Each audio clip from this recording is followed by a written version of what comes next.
always a great pleasure to be here. Oh, wait, go feedback. Okay, so we're still continuing our discussion and our campaign, Daring Faith. And right now we're in the part 8. I think in the earlier service I said part 9, sorry. Part 8, Daring to Grow a Deep Soul. So spiritual growth is a journey. It is a journey that we have to go through with the Lord. And we are learning how to dare, and we are being dared to hear in this campaign, specifically in this sermon, that we are called in faith to grow a deep soul. And that itself is already profound because growing a deep soul takes a lot of faith. And even in this world, let's be honest, we have been so blinded. We are caught up with so many worries in this life. And we fail to prioritize the importance and depth of growth in the Lord. Honestly, if you ask yourself, what are my priorities in life? You would say financial security, you would say a good life for my family and all that. But do we often say spiritual growth or a deep growth in the Lord? So that is why this part is actually daring faith and daring to grow a deep soul. Because growing a deep soul is actually very difficult. It takes a lot of sacrifices, and your obedience to God will come at a cost. And so let's go on and discuss our today's message. So spiritual growth is a process in which God and I each have a part. So take note that spiritual growth is a journey. God is doing His part, and we have to do our part. And as we continue to grow and journey, as we see life, we face challenges, we face trials, we make decisions day to day. We are journeying with the Lord. And ideally, if we are growing in the Lord, this will also affect not only us, but also our friends, our family, and our community. Ideally, spiritual maturity is not an individual thing that it only happens to you. It affects everyone around you because it deals with how you deal, how you talk, how you live your life with other people. And so let's look into what our part is and what God's part is. So the first part is God calls. He calls us. And on the second part, I respond. In the 7:30 service, I believe in the original template, because this is, of course, Rick Warren's material. In the original template, it says He invites us, and that's what was presented earlier in the 7:30. So Tito Ralph approached me earlier to clarify, because there's a distinction between invitation, that He invites us, as opposed to calling us. And calls us has a more demand, because invitation has, kung gusto mo or hindi mo gusto, but He calls us, there is promptness. So for the sake of accuracy, I changed this part sa template. I hope mapatawad ko ni Miss Mayang, Tita Mayang. So He calls us. God's part is He calls us. He calls us into this into this journey with Him, and our part is to respond. So we respond in the call. In Ephesians chapter 1, verse 4, even before He made the world, God loved us and chose us in Christ to be holy and without fault in His eyes. This verse actually has a lot of theological implication. Kay wala pa ni Lord na create ko noong kalibutan, He already chose us even before He made it. And look at the verse, to be holy and without fault. So even before Genesis chapter 1, God said, let there be light and all of that, before He made the world, He said, I will choose these people, and these people are called to be holy and without fault. So there is this call. God is calling us into this life of holiness and without fault in His eyes. In Romans chapter 8, it says here that those He foreknew, He predestined to be conformed to His likeness. We are foreknown by God, and in His plan, ang plano niya pa in the beginning was that we would become like Him, Christ-like. And those whom He predestined, He justified.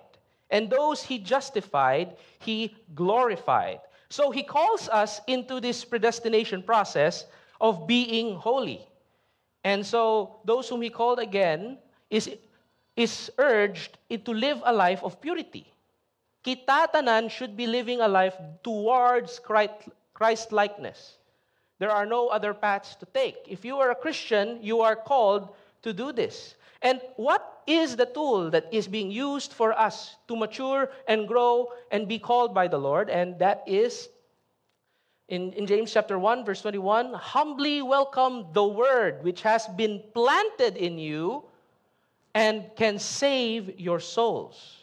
So it is the word of God that is being planted in us that is saving our souls. I received the Lord when I was, I think, in third year high school. I first, originally in grade 6 pa lang ko, there was a camp here in Ichthus. If I remember, the title was Joseph the Dreamer. I think I met some of my old counselors there. So thank you if you're here. So I met the Lord in grade 6, but I didn't really received and, really lived out the life of Christianity and really followed the call of the Lord. It was not until third year that I attended yet another camp here in Ichthus, and that is when I really changed. When I experienced this transformation, I really met the Lord, and the Word of God that was planted in me really grew alive. When I remember on that summer, after attending camp, balik sa high school friends, we were playing Counter-Strike. Like all normal high school students at that time. But in that computer station, I remember sharing the Word of God to my friends because I couldn't keep it inside my heart. It was just going out. There was really a new life in me na hindi ko kaintindi. I am not the type of person to talk about God. I never talked about God to my friends before. But after the Word that was planted in me erupted and came to life, dito na ako nagasagay-sagay share na Counter-Strike kami, parts, ikat, tuta bala sa crossfire, atenta bala. So, tiniruhay pa na in the computer station. But it was really weird. It was not the place for me to, evangelize someone. But that was the great change in my life. And so, if you are called by God, there is a great change in your life. The Bible calls you a new creation. If you don't have an experience wherein doon naglain na tanan, where everything somehow just changed in your perspective and how you view God, then ask yourself, do you really have a relationship with Him? Because that moment changes you forever. You could be living the most normal life in the world, but if you have truly met and encountered God, if the word of the Lord that has been planted in you is truly growing, it will change you and makibot ka. Because you could live out every day, mabugtaw ka. Kung estudyante ko, ang first thing of brown ko, maligo and makaon, and there was no intention or no thought at all about God. Wala ako gabugtaw nga, pray ko bala. It's very weird if you're not a Christian. But when the Lord has awakened me in that, and the word that He has planted blossom, tayo pagabugtaw mo, Lord, thank you, Lord, sa day. You're just overflowing with this gratitude and desire for God. But here is the thing, even as God calls us, there are 4 kinds of people with 4 different responses. And 3 of these people will not be able to grow a deep soul. Only one will, and we will be discussing that. I'm talking about the parable of the sower. I'm sure you're familiar with this. This is a rather famous parable. There is a sower who sows the seed, and just to give you a quick illustration, the farmer sows the seed, and of course there are 4 types. One falls into the path, which the birds ate. Others fell to the rocky places. It grew quickly, but because of the sun and all of that, it withered and died. And there are seeds that fall among the thorns, and they were choked because of the thorns, and they did not bear fruit. While finally, the good soil bears crop and harvests 30 times, 60 times, and 100 times. So, obviously, of the 4, the one that has grown a deep soul, which is rooted in God, is the 4th soil. But based on the parable, if you look at it, when Jesus first explained this to the people, no one understood what Jesus was talking about. And so the disciples asked Him, Jesus, what do you mean by that? What is the meaning of the parable? And Jesus explains it. And He said to them, nadula ang out ko diri, monitor ko. And do you not understand this parable? How then will you understand all the parables? And he explained to them by saying, the sower sows the word of God. And by the way, the sower here, many people will say, okay, the sower is God. But actually, if you look at how the Bible uses sower, it's often one of God's servants.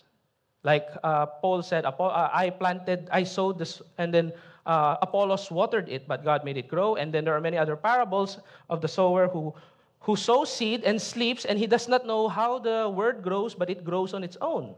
So we could be the sowers. If we are mature enough, if we are really living a life worthy, if we are daring our faith, we will become sowers who will be planting the word of God to the hearts of those people around us. And that is the goal. But in this case, we see that the seed that is being planted refers to the word of God. It is the word of God. And we can continue this because this is actually an interesting concept if we look at that. You see, if you are being called and the word of God is being planted in you and you will naturally bear fruit, you will become like this. But those that are sown on the good soil are the ones who hear the word and accept it and bear fruit 30-fold, 60-fold, and 100-fold. That is what I said earlier. If you're truly of the Lord, you will bear fruit. This refers to those people who have been called by God, who pursued righteousness, holiness, without fault in His eyes, and they will grow. They will fail, of course. They will sin, but they are on the process of being renewed and being sanctified by God, that they will bear fruit. Being called by God into His calling does not mean na mag-attend lang ko every Sunday. It goes beyond that. It's not just about Sunday. We are invited to become holy and without fault, Gid. And we have to make choices every day going towards that direction. And not choosing to just, okay, nag-attend ako Sunday service, check. Nag-attend ako Bible study, check. I am good as a Christian. It does not work that way. You could be attending all of the Bible studies in the world, but you could not be growing. That is very, very possible. So He calls us and we respond to Him. And next is, God's part is, this is a really interesting concept. He is found and our part is to seek Him. When God calls us, He designed our life to be a journey with Him, wherein we will face trials after trials, where we will say, Lord, diin ka. And where we will pursue God and seek Him as much as we can. And He is found. As the verse states, then you will call upon me and come and pray to me, and I will hear you. You will seek me and find me when you seek me with all your heart. So you will find God if you seek Him with all your heart. But here's an interesting fact about this verse. Jeremiah 29. You see, if you know this verse, this is Jeremiah 29:12. If we go to 11, I'm sure many of you can memorize. I can say the verse out loud. Jeremiah 29:11. For I know the plans that I have for you. So the verse, I know the plans, is before this. And the context of Jeremiah is this. Israel was so wicked. So wicked. Sexual immorality, idolatry, murder, all of these sins, hatred, greed, everything. You could list all of the sins of Israel. In fact, if you read the books in Jeremiah, Ezekiel, you will see the extent of the disgust the Lord had for them. And so the Lord said, okay, you will not listen to my prophets. You will not listen to Ezekiel and all the other major prophets. So the Lord allowed Babylon to rise. King Nebuchadnezzar rose in power, attacked Jerusalem, destroyed the city, conquered the city, and took them as slaves and brought them to Babylon. So when you're reading this verse, imagine you are an Israelite. You are full of sin because you have everything. You're rich, you're wealthy, you don't have any problems, you don't honor God and all of that. You're moving away from God. And the Lord decides to bring a Babylonian invasion. You were captured and enslaved, and ginadala ka na sa Babylon. And the Lord's promise is, for I know the plans that I have for you. If I left you alone in your sin, you will die and go to hell. And I don't want that. So I gave you these great trials. For I know that the plans that I have for you, plans not to harm you, which is weird. Harm you, pero ginakadena na sila, they were chained, they were mistreated, they were enslaved. Not to harm you, but to prosper you. Because the Lord's viewing eternity. You could suffer a temporary suffering here on earth and live with God forever. And so he said, I know the plans that I have for you. And then he says this verse, because you are now here suffering and struggling, then you will call upon me and come and pray to me, and I will hear you. You will seek me and find me when you seek me with all your heart. We have to seek him with all our hearts. Because the issue is the enemy will always find ways to blind us to the point that we cannot seek God with all our hearts because there are so many hindrances. There are so many hindrances, and we will be discussing those hindrances later on. In Psalms 27, verse 8 and 9, hear, O Lord, when I cry aloud, be gracious to me and answer me. You have said, seek my face. The Lord is telling us, seek my face. And our response should be, your face, Lord, do I seek. We should seek God. And the enemy knows this. The enemy knows that the Lord wants us to seek him. And so to distract us, to put our focus away from God, he gives us a lot of distractions. Because he is the God of this age. In 2 Corinthians 4, the God of this age has blinded the minds of the believers. Do you know how pleasurable this time is? If you compare a king 100, 200 years ago, king of whatever nation, and compare it with what an average Filipino has, we can experience more pleasure, 100 times more than what this king of 100 or 200 years ago could have. We have Wi-Fi. We can watch Netflix. Sila, they will watch Gladiator and then layo pa. But for us, we can just turn on the TV, high definition. And it is very creative, all of that. The entertainment value is very, very high compared to what the kings of old experienced. The kings would enjoy buffet and feasts because they are the king. But now, for 500 pesos, unlimited samgyupsal, di ba? We also have these forms of pleasure. We can go, we can have buffets of our own. So we have all the pleasurable things that compared to what a king could have 100 years ago, is so much more vast. But never before has there been a time that people are more depressed than ever. With all the pleasures, nga damo-damo depressed. Nga damo-damo ga problema sa life. Nga damo-damo nga, pressure naman, I'm depressed. Why? Because that's part of the Satan's attack and plans. These things, these pleasures can never really satisfy us. Satan is the God of this world. He controls the world system, and he is very smart to keep us from seeking God. He will make us busy, add more and more problems and struggles. If I am reminded by this movie, a very old movie, I think, actually, wala ko na watch. Si dad ko naka-watch, and he bought, I think, sa una VHS pa to, for us to watch it. And the title is The Gods Must Be Crazy. This is a very old film, if you remember. What I could not, ang hindi ko malimtan about this movie was a certain scene na ang narrator was talking, and I actually searched for what the narrator said. So if you know the story, The Gods Must Be Crazy, it's about an uncivilized man of the African tribe, very uncivilized, very primitive, and the narrator goes this, from the village, only 600 miles to the south, there's a vast city, and here you will find civilized man. Amo ni naman ang civilized, kita ni, the civilized man. Civilized man refused to adapt himself to his environment. Instead, he adapted his environment to suit him. He built cities, roads, vehicles, machinery, and put up power lines to run his labor-saving devices. So we all have this, right? Except guro sa power line, doon problema, kita di subong, no? And so, but somehow, here's the important part, but somehow, civilized men did not know where to stop. The more he improved his surroundings to make life easier for him, the more complicated he made it.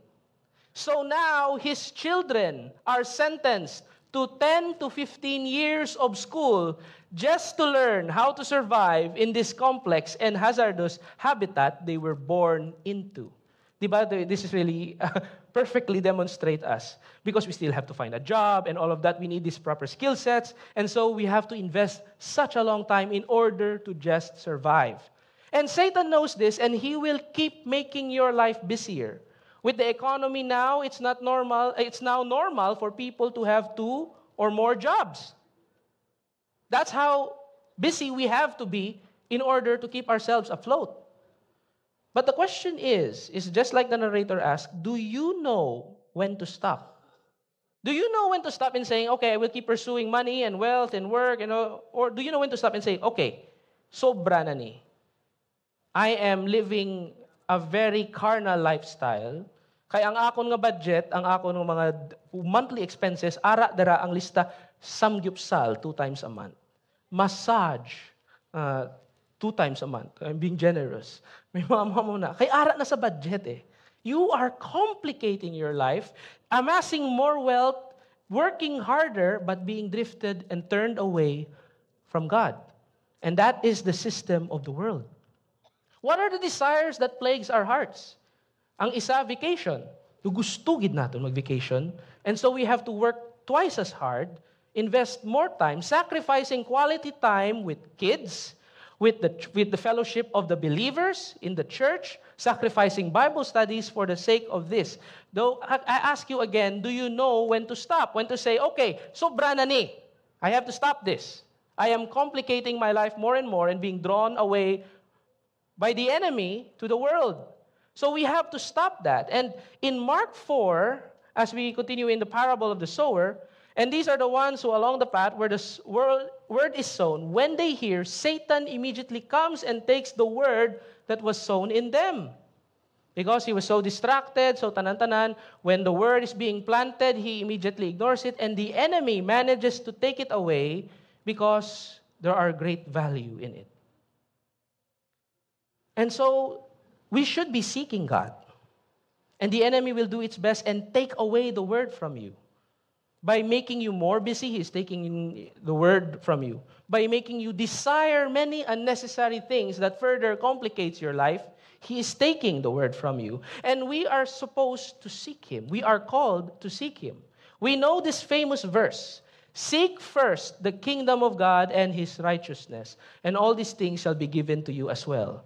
This is a very inspiring verse, but the more I live, the more I realize that this is a very, very verse that is very, very hard to follow. For example, this happened to me. Seek ye first the kingdom of God. According to the Bible, as a husband, my priority is, of course, with my wife. As a father, my priority is with my offsprings. Malachi 2 said that the reason why, when we got married, that he empowers us with the Holy Spirit, and some translations say 2 folds of the Holy Spirit, a special portion in other translations of the Holy Spirit, so that we can produce godly offsprings. Okay? Let me repeat it, because the world is really trying to take this away. God's desire is for us to multiply and create godly offsprings. All over the Bible, it talks about children being blessings, always blessings. In fact, if you don't have a children, in the Bible's perspective, you are cursed to a certain extent. So we are all called to have kids, but the world is so like, no, let's be dinks. Do you know what dinks means? Dual income, no kids. And they will show you, syempre duwa sila, married sila, both have work, they have a lot of money because they don't have kids. In the worldly perspective, this seems amazing and all that. But if you're truly seeking the kingdom of God and obeying His word, then you will know what your priority is. And so you change your life according to seeking the kingdom first. When we got married and we were already have our kids, I had the opportunity to move to China to work. And my salary would be twice, I think 3 times, what my work was. But I said no. Because I know my calling is with my wife and is with my kid. I cannot do that if I am abroad. And so this is why it's making it hard. What if you guys, you're growing in the Lord. You have a family, you have a flock you're catering, you have small groups, and you're growing and growing in the Lord happily. And then suddenly a business opportunity arrives, or a job opportunity, a career opportunity that will take you away from all of that. Will you choose the Lord? Or will you pursue this?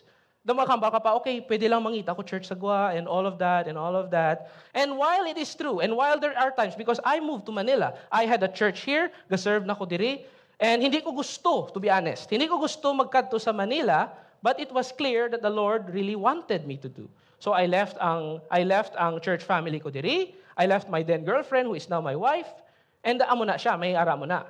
But when there was a second time, when I had the choice to gauge, ano mas importante, na may kwarta. Pero, dapat, amo ning gina-stand firm ko on what the Lord wants me to be. So, I decided to forsake this. Sabi ko, hindi lang ni. Hindi na lang. Ari na lang ko. You see, that's why it's hard. Seek first the kingdom of God and His righteousness and all these things. It takes faith to say no to opportunities, no to complicating my life, and yes to seeking the Lord. It will take a lot of sacrifices. And in our community, there have been stories of people who were working as seaman, na ara na diri sa bulong, and they decided that they will not ride again. Kay gusto nila maupod ang ilang family, and that you're growing in a community. They made the choice of staying here. And that is a very difficult choice. Siyempre, kung seaman ka, ano, obra mo? Matinir ka diri? Ang sweldo mo kung ara sagwa pila? And these people in my community are dealing with these kinds of decisions every day. And they have made their decision for the sake of their family. So this is really, really hard to do. I don't expect everyone to be able to say, seek the Lord. Because at times, Lord, makompromise ko, diri lang taanay. And that's part of the process of growth. Because the Lord will not give us a level 10 challenge. He will start with a level 1 and slowly give more and more trials that will allow us to stretch and grow our faith in Him. But do not be deceived, seek the Lord, and do not listen to the lies of the enemy. Seek the Lord and learn from Him. And that is the next part. God's part is He teaches us. And our part is to learn. Sorry, medyo late na, but it's actually, if you open your Sunday guides, it's there in the handbooks. You can fill out the blank field. So, God's part is He teaches, and my part is I learn. And in John 16:13, when the Spirit of truth comes, He will guide you into all the truth. So He will guide you into all the truth. Because when you are a Christian, you will be empowered with the Lord, and that you can finally understand what the Word of God said. Who among you have the same experience as I have? Na hindi pa ako Christian before, ginbasa ako na from cover to cover the Bible. And at the end, wala gid ko may naintindihan. But when the Spirit of truth comes, you read the Word of God, anong hambal for the message of the cross is foolishness to those who are perishing, but to us it is the power of God. It is giving life. So this is what it means when we have the Spirit of truth. We now have the Spirit of truth. You can seek and learn Him by reading the Word. In Hebrews 5:14, it says, solid food is for those who are mature, who have trained themselves. Namin paghambal sa version ni, who have trained themselves to recognize the difference between right and wrong and to do what is right. I myself had to go through a lot of trials, and I'm still going through a lot of trials, but I have to know and recognize between what is right and wrong. One of the most recent trials, this month, earlier this month, it was my birthday. Anong birthday gift ni Lord sa akon? 30 days notice. Wow. So, madulaan ako, bra. Thank you, Lord, ha? Happy birthday, Harvey. Thank you, Lord. And so there is that challenge. Ala, ara naman ta diri. What do I choose to do? Do I choose to panic? Do I choose to blame God? But because of my other past experiences na medyo kapilanan ng natabo sa akon and the Lord has never failed to provide, medyo kalma na. Sang una maghibi ko, mga 10 days, sa sinido mga pila na lang 4. Nagtubo ang hibi days. I go through the process of fear, of doubt, of clinging to Him, and being trained to recognize between what is right and wrong, and being trained to have confidence in God, to truly say na, okay, I trust in the Lord, He provides. Seek first the kingdom and His righteousness, and all these things shall be given unto you. So, that is the challenge here, because you cannot train yourself if you are not reading the Word, if you are not studying and investing time in listening to God. Listening to one sermon every Sunday is not enough. Trust me. You have to be moving into the Word of God, diving deep into it daily, so that you can see the promises and learn from them. And in Mark 4:18, it talks about these types of people who, although they have the Word, are not able to discern between what is right and wrong. The others that are sown among the thorns, they are the ones who hear the Word, but the cares of the world and the deceitfulness of riches and the desires for other things enter in and choke the Word, and it proves unfruitful. Nami ang paghambal diri, those who hear the Word, but the cares of the world, wow, kadamo kita cares of the world, no? The deceitfulness, ang term, deceitfulness of riches, because riches are deceiving. If you are in Christ, you are promised by God that you will inherit the inheritance of the saints in light. That is a vast inheritance, far greater than all the riches of this world. But Satan is using riches to deceive us, and desires for other things to enter and choke the word, and it proves unfruitful. In my choice, like for example, I could have taken this opportunity, worked abroad, save enough money, and syempre ara na da ang mga desires for a big house or all of that, or biskan mga lagaw-lagaw lang, Korea, Taiwan, or kung kaya USA. But you see, these are all deceitful things that is being choked by the world. If I live my life prioritizing this, seeking this, maging unfruitful ko. Because all my life is bent on earning. And none is given to the Word. And by the way, you cannot be like somewhere in the middle. Because ang hambal ni Lord, you will love one master and hate the others. You cannot say, okay, maybe you are serving in the Lord. Pero, ara ka daraga ka, try ka every Sunday, pero kung may business opportunity, cancel tanan nga mga activities in church. Because unahon mo ni. And it doesn't necessarily have to be activities in church. We are called to love our brothers and sisters. You have an opportunity to show love and care and concern to this brother or sister, but now you cannot because you are so busy with your life. And so this is one of the many things that Satan uses to deceive and choke us to be unfruitful. For example, if we follow, again, seek ye first the kingdom of God and His righteousness. I talked about earlier about how the Bible is very clear when it comes to marriage and giving birth to children. Because ang desire ni Lord, godly offspring. But we live in a society where there are many people who are in a relationship and are single. Na okay lang kung mga 1 or 2 years or whatever. Pero kung pila na katuig, nalapit na isa ka dekada, and you are not married, ask yourself why you're doing this. There is no biblical or spiritual benefit of staying single and not married, na even though you have the capacity to do so. And sometimes it is an act of faith to move from saying, okay, wala pa ko kwarta and all of that. No, it's always a matter of faith, where you act and decide and move, rather than remain single and expose yourself to many sins. In fact, couples who have been together for 5 to 10 years, I'm sure, in terms of purity, there are really something that's already, taken away. You could be living in sin in that relationship. So marry. On the other hand, there are now people, the dinks that I mentioned, dual income, no kids. Now, okay lang na, because when we got married, we did not immediately have kids. I think we gave 1 or nearly 2 years. But if you've been living for so long, and you're not doing the design, multiplying according to the will of the Lord, By choice, ha? I'm not talking about those people who can't and are trying but can't. I'm talking about if you have been deciding na, okay, hindi lang anay, hindi lang anay, hindi lang anay. That is actually, if you look at this verse, why are you saying no to these things? You could be the cares of the world. You could be, no, let's make our salaries, let's enjoy this, let's put it here, let's lagaw, let's all of that. It could be the deceitfulness of riches. And it could be any other thing that is choking you. Because here's the thing, in terms of child rearing, one, according to 1 Timothy, that is the salvation of a woman through child rearing for some mysterious reasons.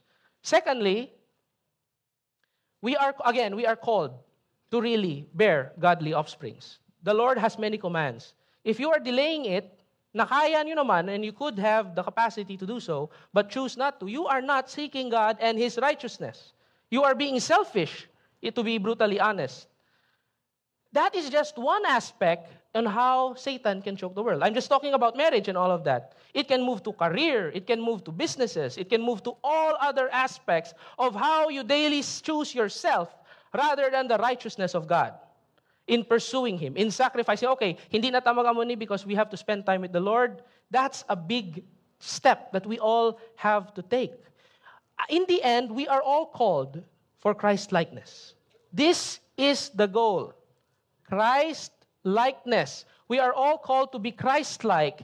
And many of us look into the Bible and say, sobra-sobra na ni kahuli, how? Hindi na ako ni magsunod. This part is just too holy for me. But if the goal is Christ-likeness, there are no things in the Bible that are too holy. We are all called to pursue it. And if it is too holy for you, then that means the desires of the world, the deceitfulness of riches have somehow corrupted you already and is choking you to bearing fruit. If we are called to pursue holiness, what would our life be directed at? Many people ang sikat na saying, what would Jesus do? But in Christ-likeness, it goes beyond one singular act. We have to ask ourselves, how did Jesus live? Look at His life, how His life was given all over towards His beloved, all to His community, how He constantly lived a life choosing to serve rather than choosing to be rich. And that is indeed a challenge. And so, that is why I have a great respect to pastors.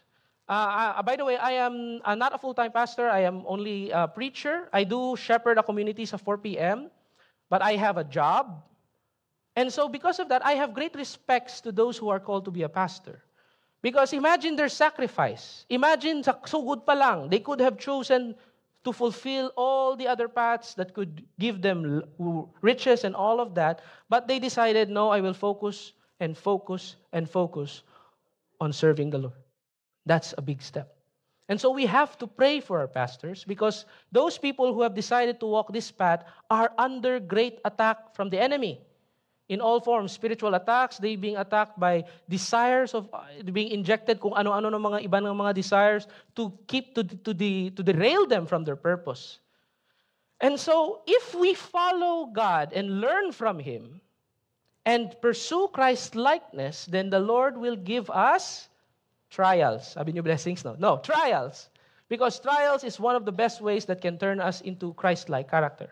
Look at Israel in their verse earlier in Jeremiah 29. They were very wicked, but because of trials, invasion, slavery, exiled to another land, they sought the Lord. Kaya wala na sila iba they have nothing else to cling to. They were in very deep distress. Their strength failed, and they could only cling to the Lord. And so, when the Lord gives us trials, He brings good from evil. That is His part. And our part is to endure. Our walk in Christianity is a life of trials. Even Jesus assured that. He said, in this life you will have trials, but do not fear, for I have overcome the world. So the Lord will be using trials to keep us. Earlier this month, amo na to, ang trial nakon, 30-day notice on my birthday. By God's grace, at least somehow na overcome. Damo pa ko pending nga problems, pero sige lang, amat-amat lang.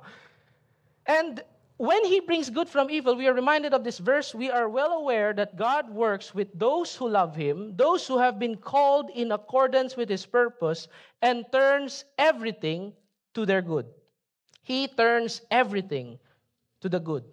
Whatever pain and whatever trial. In fact, ang natabo sa akon to, just personally in my journey, there were other many problems, but it all turned out to good because it helped us realign to our focus and our desire to seek the Lord above all.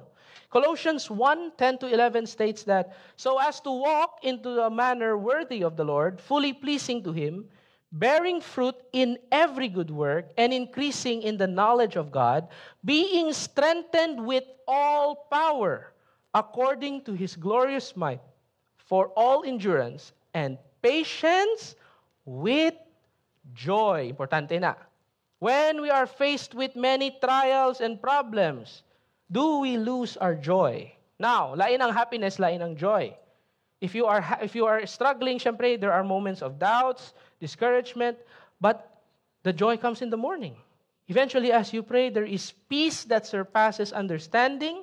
You are strengthened by the power of God, and you are able to endure. Nabiskan grabe na kabaldado, attack on all sides, even if you are stressed and even if you are struck down but you are not destroyed, you still have your peace.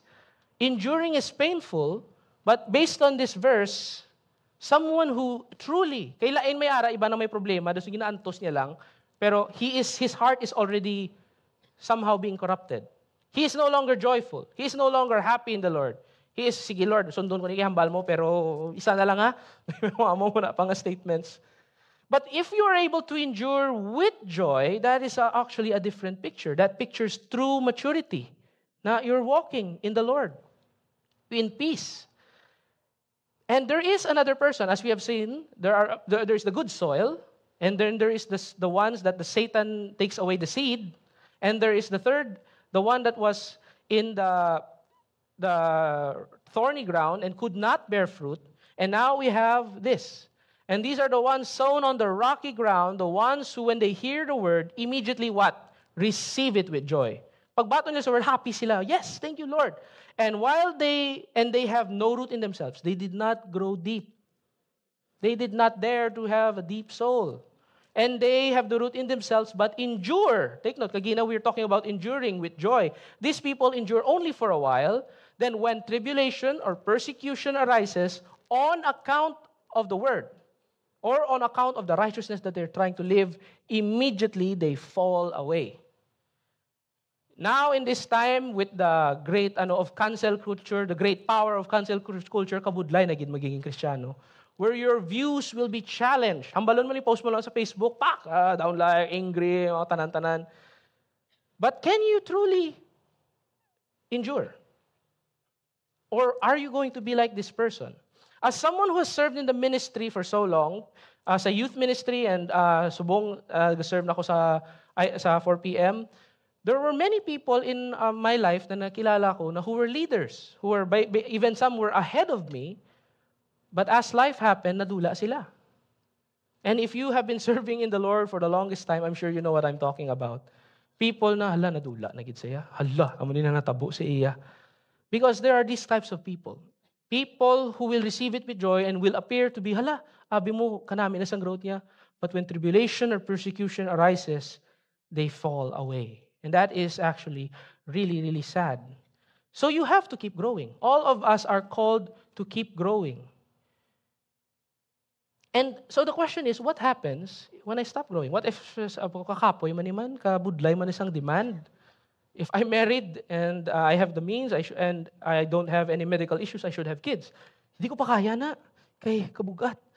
Or in businesses, prioritize ko dapat si Lord. Hindi ko pwede ibuhos all of my life in work. To the point that I don't have any time for the kids, I have to say no to these things and these business opportunities. Or if new opportunities arises, hindi ka dahil maglumpat-lumpat. Hindi lang na para sa akon kay biskan damo da kwarta, hindi na para sa akon kay para dapat kay Lord. So what happens when you say, sige na lang, hindi na lang I will just stop growing, I will pursue the world. What will happen? There is actually a curse for that. Jeremiah 17:5-6, this is what the Lord said, cursed are those who put their trust in mere humans. Sino di hindi human? Okay, mayo human tatanan, wala diri mga iba hindi animal na sa. But we are all humans here. Do you put your trust in yourself? And here, look at the verse. Not only does he put his trust in mere humans, what is the effect? If you trust in your humanity or your humanity, humans and yourself, you are turning your heart away from the Lord. And what does the verse says? They are like stunted shrubs in the desert with no hope for the future. They will live in the barren wilderness on the salty flats where no one lives. Grabe na curse. You are living a life of emptiness and frantic activity. Remember Psalms 127. They work and labor, na wala sila sleep, and they eat the bread of anxious toil. Gahaon sila pero anxious. Kay basi madula, emptiness and frantic activity, always looking for means to earn, to grow, always seeking the next opportunity para maano nila ang ilang desires and the deceitfulness of the world. So what happens if I pursue the opposite? What happens if I dare to grow a deep soul? In Jeremiah 17, but blessed are those who trust in the Lord and have made the Lord their hope and confidence. Other translation says, who trust in the Lord and whose hope is the Lord. Karami nga, I think that was in the ESV. Who trust in the Lord and whose hope is the Lord. And in this version, made the Lord their hope. Si Lord na lang yung imo nga hope. Not skills mo, not ang imo nga mga nabalaan, not ang mga pasikot-sikot mo. Again, if you try to pursue and try to solve the problems on your own, you are not giving God the opportunity to show you a miracle. So trust in the Lord. And the verse says they are like trees planted along a riverbank with roots that reach deep into the water. Such trees are not bothered by the heat or worried by long months of drought. Grabe, long months of drought.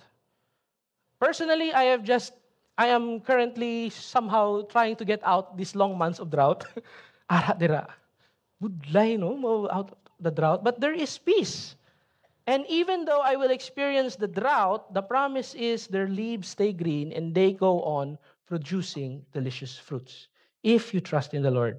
If you do not trust in your own mind, on your own skills, kay kisa katikalon gid sa aton and we really put our skills like okay, believe gid ko sarili hindi kaya ko ni I can find a way to resolve this and all of that.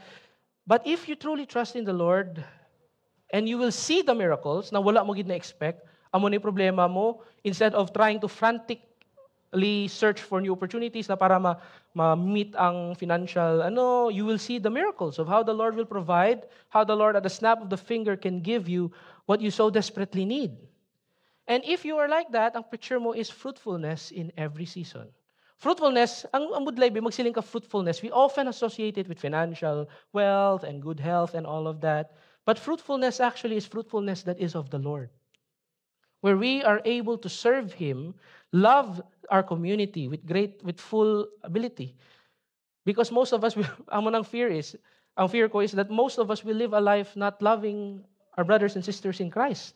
We are somehow contained in the circle, family and friends lang. There's no room for more people to go in. Wherein, if we look at the Bible, it's always about building a community, ushering more people, building more people, and leading them to Christ. And so there is fruitfulness in every season.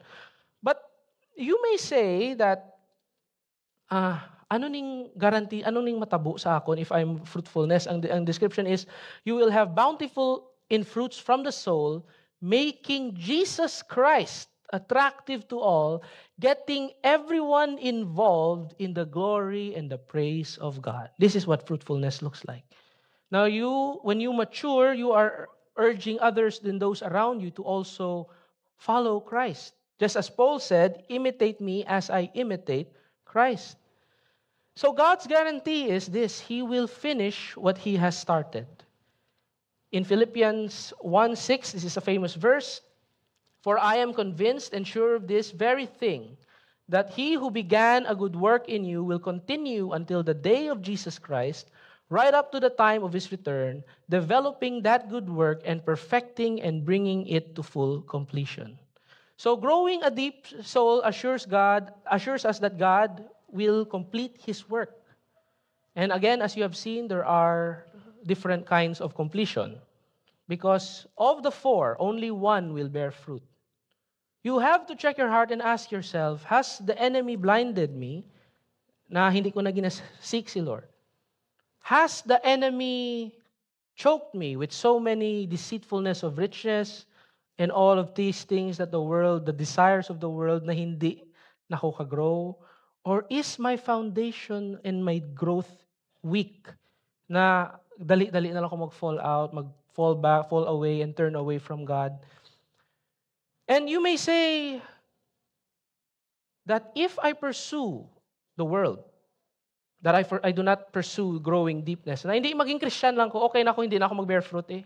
Dira na lang ako sa thorny grounds, mapakuga lang ko di sa mga, and pursue the world. Have a good life, as they say, and though rich, and amo mo na verse.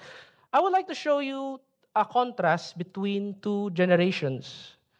I'm talking about, if you know, si Cain and Abel, if you know that story in Genesis, Cain killed Abel, because he was jealous of Abel. And Adam later on had another son, Seth. And Seth is the lineage that eventually brings out David and eventually brings out Jesus. But here, if you look at the contrast, let's look at the life of Cain. Cain's family in Genesis chapter 4. Cain knew his wife. She conceived and bore Enoch. He built a city and called the name of the city after the name of his son Enoch. Cain had a son, and he was so powerful. Cain was so powerful, he built a city. May ara na city na gingalan after sa inyo? Wala pa eh. Cain's son is named after. To Enoch was born Irad, and then later on, Mahalalel, Methuselah, and then Lamech. And here's Lamech. Lamech took 2 wives. Lamech is the first character in the Bible to ever have 2 wives. Amo na siya kabakod. Amo na siya kaastig. He is so great that he had 2 wives. He took 2 wives. The name of one is Ada, and the name of the other is Zillah. Ada bore Jabal. He was the father of those who dwell in tents and have livestock. This man, Jabal, was such a genius that he developed what we now call animal husbandry. Ang mag-take care, mag-domesticate, ang mag-take care ng goats. If you are working in a farm, kung ga-raise ka mo muna, then you are working on the skill sets of Jabal. Jabal started it, and we are now enjoying it all. But Jabal was the first. Next, and his brother's name was Jubal. He was the father of those who play lyre and pipe. Through Jubal, siya ang the forefather of all musicians. As someone who plays the piano myself, though ang skill sets ko was taken and a fruit of Jubal. Amo na siya kabakod. Imagine ang pamilya mo, ang isa animal husbandry ang in-invent, ang isa musical instruments. Zillah, the other wife, bore Tubal-Cain. He was the forger of all instruments of bronze and iron.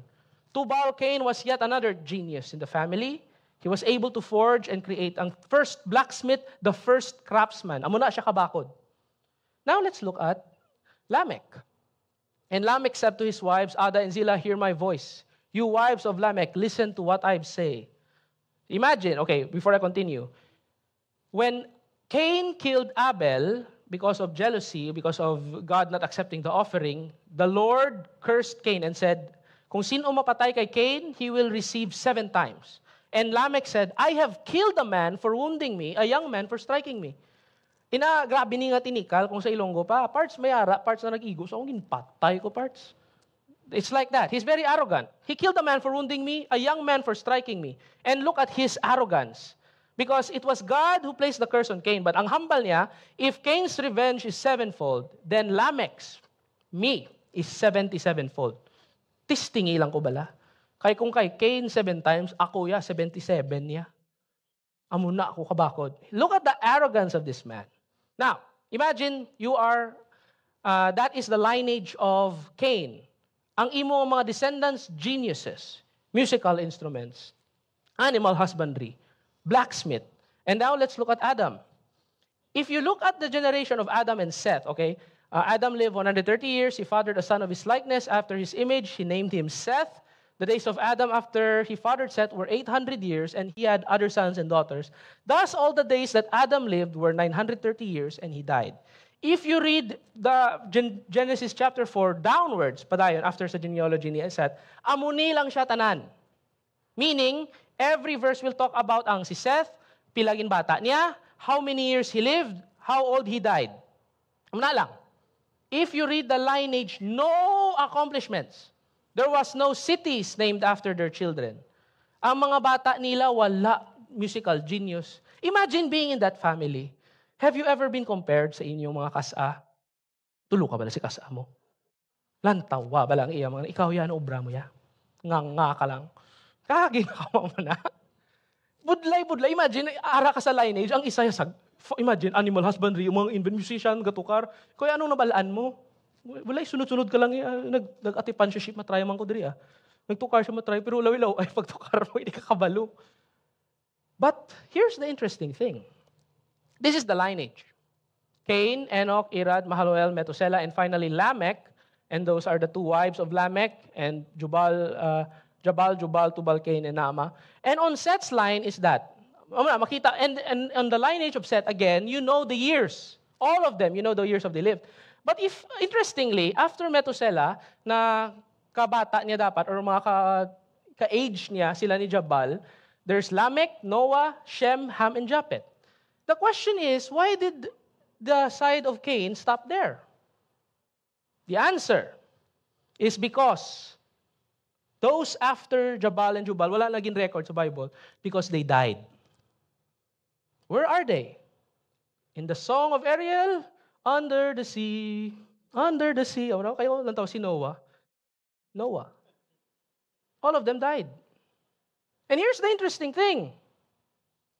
This lineage that had great worldly power, inventing animal husbandry, blacksmith, and even music theory, they all died and were wiped out. And the sons of Seth were the ones who continued their legacy. Up to now, we enjoy it because the line of Seth carried on these things that they learned from their cousins. This is what the image of what the righteous and the wicked are. So I remind you, do not love the world. There is a constant theme being repeated again and again in the Bible. The wicked will build and amass wealth.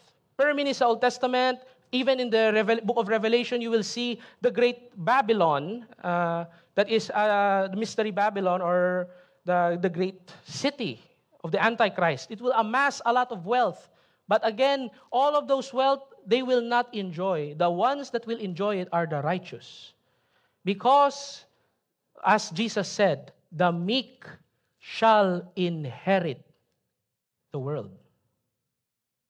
So if we are to choose between the world and to pursue and desire to grow deeply and be rooted in God, I suggest pursue Christ above all. Because if you pursue the world, you will be just like the lineage of those who are in Cain. Everything that you've owned. Remember the parable of the rich fool who said, okay, namin ang barn ko. I have financial security. I can live a good life. Okay? I have prepared a barn with all my wealth. I can live a good life. And the Lord said, you fool, tonight your life will be demanded of you. Who will inherit those things? And the answer that the parable never says is the righteous will inherit it. Because again, that theme is always somehow reoccurring in the Bible. And pretty soon, when Jesus comes, the world who has amassed their wealth, it will be the meek who will inherit it. So choose Christ above all. For if you seek God and the kingdom and His righteousness, all these things shall be given to you as well. Do you believe that? Then let's live a life pursuing and desiring to grow deeply in Christ. Shall we pray? Father, you have challenged us. You have shown us your word. And this word has great demands, dear Father. Your challenge that you have presented us is indeed difficult. For it demands sacrifice. It urges us to just pursue and give up many things that the world has to offer. And how the enemy has really corrupted our mindset, who has really changed our perspectives, Lord, that nakulbaan kami to not be able to experience these pleasures. But Lord, please correct our hearts. Please teach us, dear Father, that as we continue to pursue you, as we continue to seek your face, you will show us this peace that surpasses all understanding, that our hearts and our minds will just constantly rejoice and give praise to you. Lord, protect us from the lies of the enemy, because he is so smart na wala kami kabalo, Lord, galayo na kami sa imo. He uses even opportunities and things that we think is good for us, but they somehow just pull us away from you. So Lord, give us discernment above all, that our hearts and our minds will really learn to be patient, really learn to wait on you, and really learn to trust in you. And may it be, Lord, that as we trust in you and as we wait for you, you will indeed fulfill your promise, even as you have said. Seek first the kingdom of God and his righteousness. And let it be so, Lord, that all these things, Father, will indeed be added upon us one day at a time. And challenge our hearts to remain steadfast, because this world will really be throwing out all of its pressures, all of its attacks, dear Father. So help us endure, help us remain, and help us give praise to you. Thank you, Lord, so much. In your mighty name we pray.